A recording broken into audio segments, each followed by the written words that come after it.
Welcome back, Team Starlight. This is EDI-SZN Week 3, Round 2. We got Declan on the Forgs and Andy on Gigavise. And I will point out, this is Andy's first time playing Gigavise. Gigavise is not the easiest deck to pilot, so I'm just so proud of him for bringing it out. I'm a huge fan of Gigavise. And Declan, you just set a card, set a monster, and pass. And meanwhile, he's going to Gold Sark for the Lone Fire, which can usually tell you that they might have a play of like Hidden Armory or something to get like a DDR and get that Lone Fire or something. Who knows? Let's see what ends up happening here. Yeah, this Oh, is the hot new deck versus the other hot new deck. And they're both just like the new, can we do Dragon Turbo's job better than Dragon Turbo? Sort of. Just new combo decks. I think it's really interesting shift in the Edison meta that these kind of decks are still being innovated. Okay, so you're gonna go for Super Solar Nutrient. yeah, Super Solar Nutrient, the biggest, newest addition, because I've been playing Gigavise for a while, but it's always been kind of like not solved, quote unquote. But Super Solar Nutrient is a true, like, helpful card that has helped make the deck significantly more consistent. So even if you draw your bricks like Copy Plant or Nettles, Super Solar Nutrient out of nowhere becomes a Lone Fire. And so he's going to immediately sum out Titanial. Titanial, he knows that you're a frog player.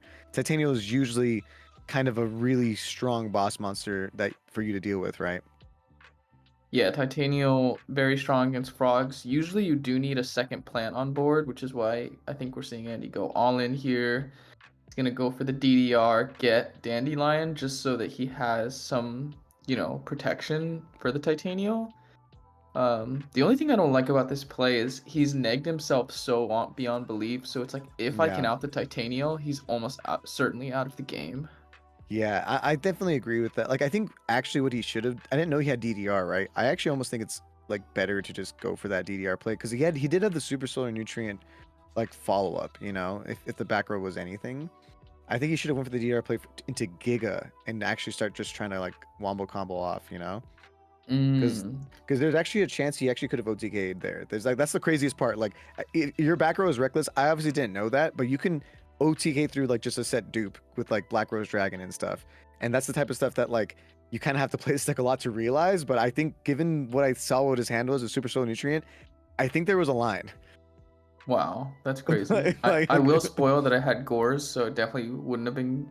I mean, I don't know what they're capable of, but I don't think they can no, yeah, no, OTK through yeah, no, gores. I don't believe they can OTK through Gore. I mean, it depends. Like, if you have the Armory Arm or something, like for, potentially, but like it also ends up becoming like a luck thing because then you have to like power tool and hit multiple supervises. Meanwhile, you're just doing the fork stuff. You're fully comboing out. You got the Mores of Greeds. You got the salvages to get back your substitutes and swap frogs. And here you're just gonna clear all the tokens, which makes sense because now you can brain control the Titanium and then tribute it off with substitute. He's gonna have to negate that brain control. There's no point in not doing it.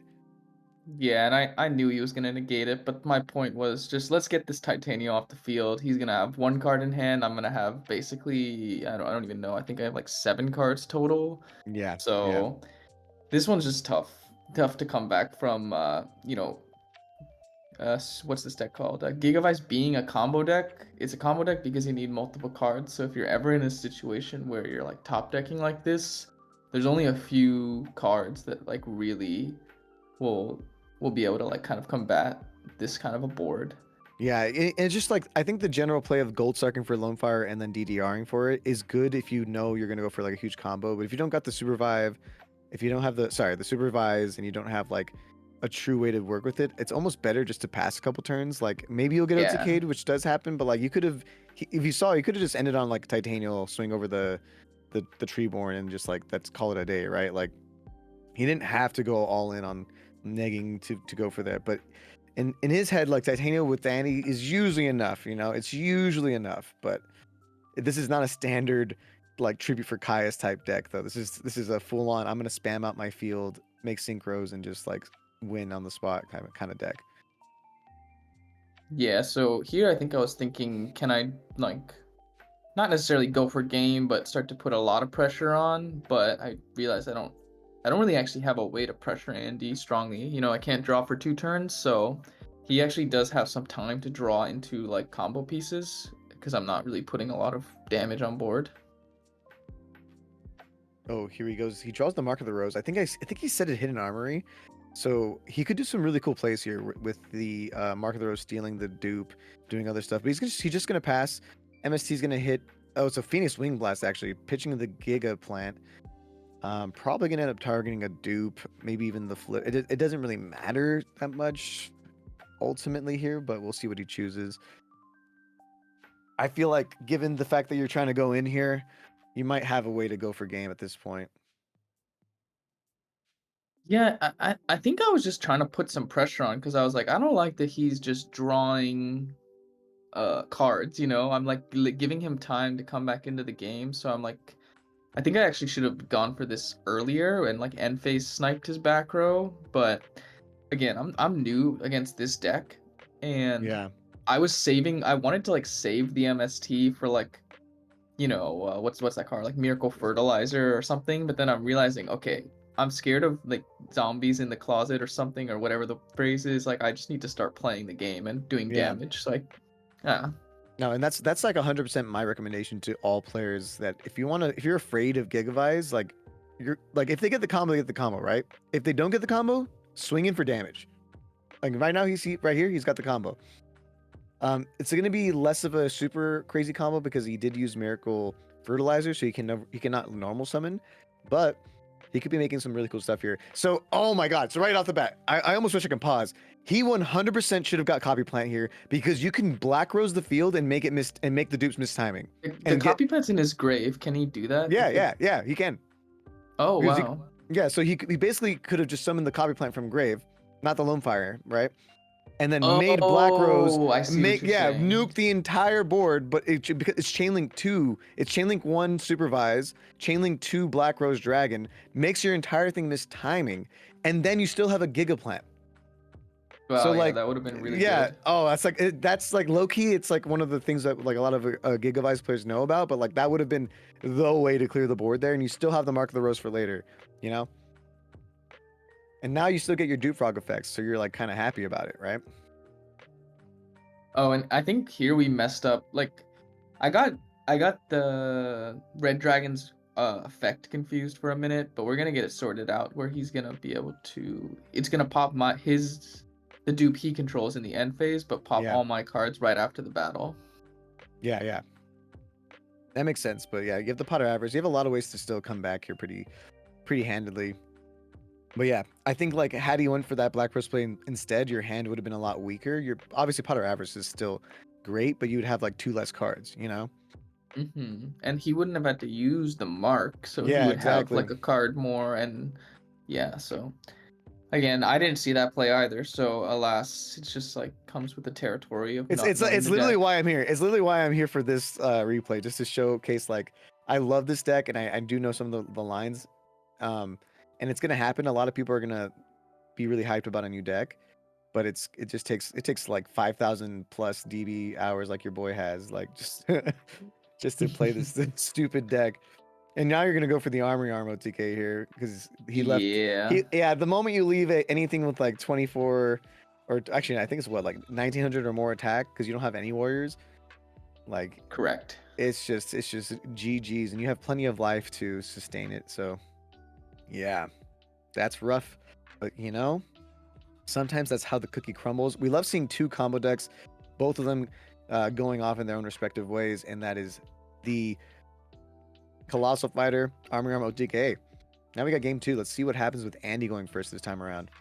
Yeah, Gigavise is extremely scary going first.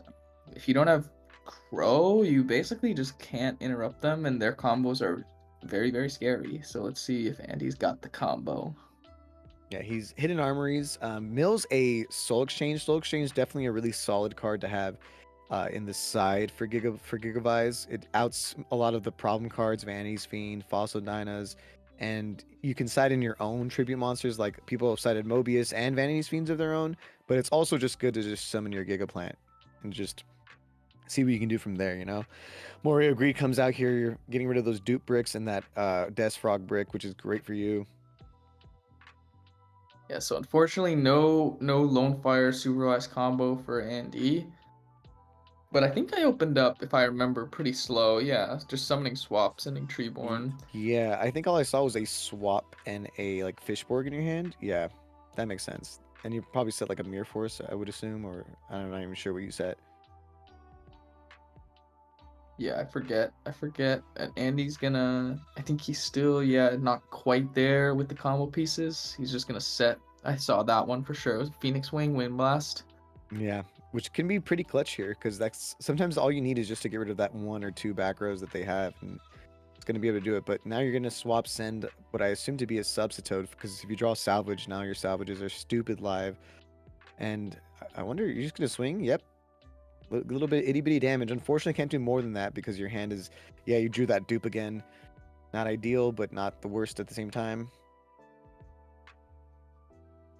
Now Andy, big think maybe he finally has the Wombo Cambo. There's a lot of different things you can do. He's big thinking here. So this deck, like I said, just a lot of lines. So it's just, you just got to figure out what is the best line here. And a lot of the times, like even in that first game, like there's just ways you can pump a ton of damage. You got to just really think though, you know? And I hated, it felt so bad doing the plays that I was doing because I'm like, okay, Andy's got like 7 cards in hand. He's got a back row. I'm almost certain it's a Phoenix Wing, even though I don't know this deck that much because I just know that that's one of the only traps they play. So I'm like, if he has the combo, he can get rid of my back row and go in. So let's see. He's giving a huge think here, which is understandable. It's a complicated deck. Here you go. The foolish. That's good. He foolish. This is a great play. So you foolish the Lone Fire to banish it, so you can DDR it. And one of my favorite plays about this is that you can make this dupe miss timing because you can DDR, pitch whatever you have, right, to summon the Lone Fire, and then you can just normal summon Gigaplant, and then you can get the Copy Plant and make Copy Plant target, the level of Giga, so that you can just synchro with the dupe in a level 6 Copy Plant to make it a level 8 synchro, which helps you clear the board of the dupe and simultaneously get you like a big body. Okay, so I think the latest thing here is he's tributed the Lone Fire that he brought back off. Oh wait, actually no, he's thinking if he wants to get Copy Plant off the Giga Plant instead of Lone Fire. Yeah, I think Copy Plant is always the play here because either he goes for Power Tool to keep extending, but I think he's also just does not want to give you back this dupe, and I think that's why like you just do Copy Plant, target like Giga Plants level, or unless if he has like another extender, like a Miracle Furt, that could also be really nice. Okay, so he's just gonna make Power Tool in defense mode. Okay, in attack mode. Okay, in attack mode, Yeah. And he's gonna use. Hopefully, if he hits a Supervise, he can probably just go for game here. So And then 2/3 chance for game. Yeah, the last thing I'll say about this is, I was just gonna roll a dice to keep it random. But if you're playing this deck, really make sure that you shuffle this up and you don't expose. When Andy put his cards on the table, I actually saw like where one of the supervises were. So IRL, this deck is way different than DB, where you're just activating, it's just resolving the card for you. You got to make sure you don't give anyone advantage to not pick supervise, because Oh yeah. picking supervisor and not picking supervise is the difference between game and not game. No, 100%. So here he's gonna go for Nettles, sink her off, and make what I assume to be like a Blackbird Jago for maximum damage. Okay. And then he has a normal summon Gigaplant, so this is important. So this is why, like, because now, okay, he probably was gonna go for the Copy Plant play to make Copy Plant 6 sync her off with your dupe, and now he has a Stardust, like he has more than 8,000 on the board, and it's very insulated from most things. Okay, but thankfully for my case anyway, I get to go first this time, and I do open up Salvage Swap Frog, which means I can go off on turn 1, just start thinning out the deck. I think we're getting close to time. I'm trying to go as fast as possible. Frogs in time. A tale as old as time. Indeed. With the pot of average too, just to fully just speed through. At this point, like you're a pretty prominent frog player, even with Forgs as well. So you have a pretty clear set of which lines you want to go through and stuff. You have the 1-for-1, which is actually really great because you don't have at the moment Fishborg access, I believe. So at least the 1-for-1 will guarantee you your tuner that you need. That's right. And I'm just continuing to draw into cards like Pot and Salvage, which are just going to make my turn extra long. So I'm going to try to speed through it. We got the 1-for-1, of course, getting the Fishborg. You see me just dumping frogs because I got another pot to resolve. Yeah, these are both decks that get hurt by DD Crow. Arguably not as bad as you would think because salvage is not as like you probably just wait for the pot. Honestly, like that's like the main thing that you hit with a Crow. Both decks Yeah. are very resilient through Crow. That's like the craziest part about it, and it's like insane what you can do in this deck. Like the boards you can pump out are just absolutely monstrous. Like you're about to have a Stardust here with like a dupe lock, which is like, come on, dude, have mercy. I know it's not fair, but obviously I'm trying to win the game, so I'm gonna go for the biggest board I could possibly think of. Oh my god, dupe lock and a soft lock still? Oh wait, no, triple dupe. Oh, flip No, flop. I'm gonna go for flip flop. That's brutal. That's actually such a really strong board. And it's actually one of the boards that is very difficult for Gigavise to out. Flip flop is untargeting. The fact that he doesn't target is the scariest thing for this deck. That's right. Yeah, Titanium cannot negate it.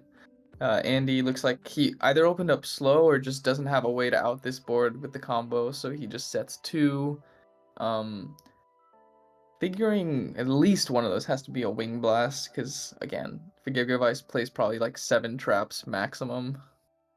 Yeah, for sure. One of them is definitely a real trap. The other one might just be like a bluff set like Mark of the Rose or something. You do run a lot of equips, so you do end up having a bluff a little bit.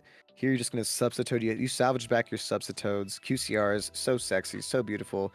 Just going in for raw damage, which makes sense. Like you have really nothing to fear. Like if he does Wing Blast, he's going to Wing Blast the Stardust. Yeah, he's always going to Wing Blast the Stardust. So yeah, here he did target the wait. Stardust, and then he goes, actually, I want to target the Death Frog, and I was thinking... Oh, I wonder what he has. The only thing that made sense to me is like maybe he wants to steal this with like a Mark of the Rose because he pitched a plant. That could make sense. You can or even brain tribute. Like you have like in his head he has the out to it, but it's not ideal situation to be in. Is Lone Fire just he reveals Lone Fire, doesn't even summon it. Just but yeah, you're gonna Lone Fire. Always go for double Lone Fire because if you do have the Gigavise play, this insulates you from Crow a bit because Gigaplant does not target. So you can't really Crow the Lone Fire. And now yeah, post side, that's definitely the play. Now he has to big think here. This doesn't really... Oh, you got this. He has a second Wing Blast. Interesting. He's debating on what to hit here.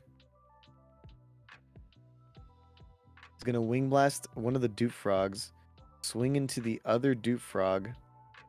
I think then in that case, you 100% Wing Blast the Stardust because you can't... It runs over your guy. I get it though. He's in time. He's just like stressed out a little bit about it all. It's rough. He kind of did brick a little bit there. That's the only really unfortunate part about Gigavise is that it's a deck full of bricks, but you got to play the bricks to get the sauce. You know, I think a Forks player can understand that. Yeah, and I think in the end, I'm not sure if he could have broken the board as powerful as mine. So, but yeah, I think Wing Blasting that Stardust was probably the right play.